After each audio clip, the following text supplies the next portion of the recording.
Despite the fact what the Biden administration wants to tell you, this record inflation that we're seeing is the fault of Democrats. Let's blame Republicans as well. Anyone who endorsed lockdowns, and let's not kid ourselves, Donald Trump at one point in March of 2020 was paying lip service to lockdowns.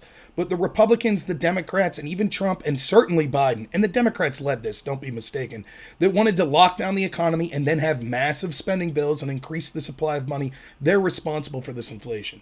But there's something even crazier going on.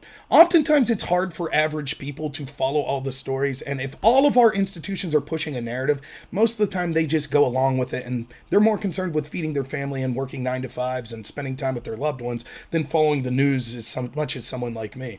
And so one of the strategies that Biden could try to employ here is to blame other people, which certainly he's doing. It's Putin's fault. It's oil companies' fault. It's Trump's fault, etc., etc., etc.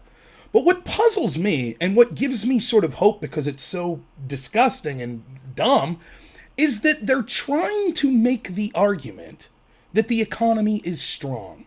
And that is not an argument that's wise for Biden to making. Not just because it's a lie, but because it's a lie that millions upon millions of people know is a lie.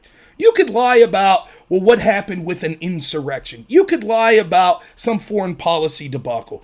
But you can't lie and tell people to their face, trust us, this is a historically strong economy, as every day their dollar is worth less and less, and they're struggling to make ends meet. So it gives me hope because people are waking up to how blatant the misinformation is. And by the way, these are people that want to censor you if you have disinformation, and they'll look you in the eye and tell you right now in this horrible economy, things are going great. It's a really strong economy. Just like they told you that it was the most secure election ever, just like they told you that you needed to listen to them, lock down children with COVID and other things such as that. So remember, the lies are becoming more blatant, and it's people, I think, are hopefully starting to wake up.